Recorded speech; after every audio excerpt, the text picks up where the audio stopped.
Ada seorang wanita berusia 108 tahun yang setiap hari mandi dengan susu agar kulitnya tetap berkilau dan lembut. Setelah mandi, ia akan memberikan susu tersebut kepada orang-orang miskin di jalan untuk diminum. Orang-orang tidak tahu bahwa sebenarnya itu adalah air bekas mandinya.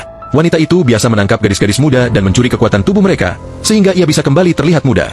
Sementara gadis-gadis itu tiba-tiba berubah menjadi tua.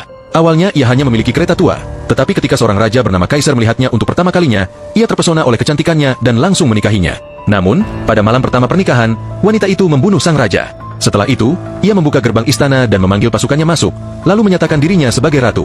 Ketika menjadi ratu, ia mulai menggunakan sihir hitam. Suatu hari, beberapa prajurit membawakan cermin ajaib berbingkai emas. Setiap hari, ratu akan bertanya pada cermin, siapa wanita tercantik di dunia? Selama bertahun-tahun, cermin itu selalu menyebut namanya. Tapi suatu hari, cermin berkata bahwa kini ada seorang gadis yang lebih cantik darinya. Gadis itu adalah putri sang raja, yang memiliki kulit seputih salju. Raja menamainya Snow White, Putri Salju, sejak lahir dan menjadikannya pewaris tahta. Setelah raja meninggal, sang ratu mengurung Snow White di ruangan gelap selama 10 tahun. Sementara itu, kelaparan melanda negeri, tapi sang ratu tetap mandi susu setiap hari. Lalu suatu hari, cermin berkata bahwa agar tetap awet muda selamanya, ratu harus mengambil jantung Snow White dan memakannya. Ratu pun mengutus saudara laki-lakinya untuk mengambil jantung gadis itu. Namun saat sang kakak melihat kecantikan Snow White, ia mengurungkan niatnya. Melihat kesempatan, Snow White menyerangnya dan melarikan diri. Para prajurit mengepungnya, tapi dia melompat ke selokan hingga mencapai laut dan melarikan diri dari sana. Saat ratu mengetahui hal ini, ia mengutus seorang pria yang pernah berhasil keluar dari hutan gelap itu sebelumnya.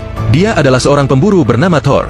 Ratu berkata bahwa jika dia membawa gadis itu kembali, ia akan menghidupkan kembali istri pemburu yang telah meninggal. Meski tidak yakin, sang pemburu akhirnya setuju. Tak lama kemudian, ia menemukan Snow White di hutan. Ketika kakak sang ratu datang untuk membawa Snow White, sang pemburu menolaknya hingga terjadi perkelahian di antara mereka. Akhirnya, sang pemburu memutuskan untuk membawa Snow White keluar dari hutan mengerikan itu. Dalam perjalanan, mereka bertemu monster besar, dan dalam pertempuran itu sang pemburu terluka.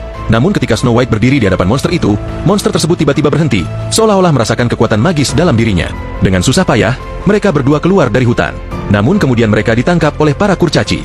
Saat gadis itu memberitahu siapa dirinya, para kurcaci langsung melepaskannya dan membawanya ke rumah mereka. Di dalam hutan itu, hidup berbagai hewan unik dan makhluk aneh. Suatu hari, seekor rusa putih datang kepada mereka. Rusa itu menatap Snow White dan menundukkan kepalanya, yang membuat semua orang sadar bahwa gadis itu adalah sosok istimewa. Namun tiba-tiba, seseorang menembakkan anak panah ke arah rusa tersebut, dan dalam sekejap rusa itu berubah menjadi sekumpulan serangga terbang.